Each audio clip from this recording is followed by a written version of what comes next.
Dito po yung mga taong naliligo. Ano, medyo madulas.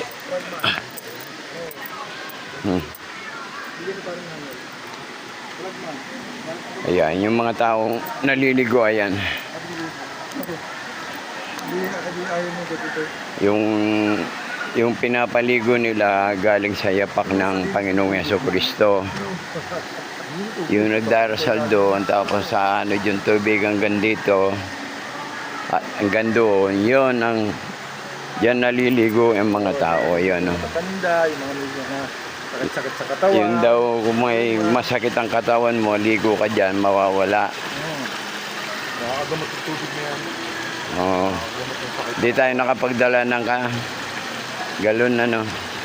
Diba mo yan, Kay? Na, para mainom natin doon. Yan.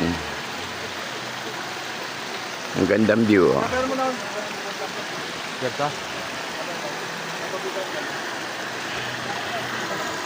Yan, oh. Tignan yung tubig, oh. Hindi na, oh.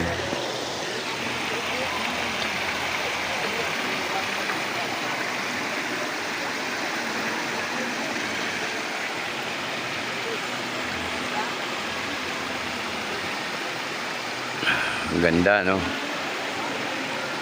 Yan. Ito po ang tinatawag nilang Mount Banahaw ng Quezon Province, Dolores Province. Yan. Welcome to Mount Banahaw. Oh, yeah. Welcome to Mount Banahaw ng Dolores Quezon. Yun, Dolores Quezon. Yan. Yan. Milagrosong bundok. Milagrosong ilog daw. Eh, ba yung gagaling sa Sibol lang yan?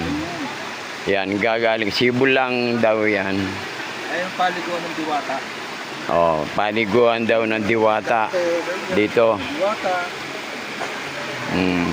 Daw mo nga tayong kamay niya ka napakalam. Oo. Kamaya, good. Sige, mamaya. Pwede ka makabili ng galon dyan? Ngayon, papabili na po ako. Alam na na.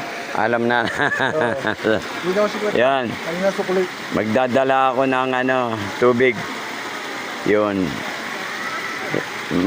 Gaganda ang katawan pagka makainom ka ng tubig ng Diwata na nanggaling doon sa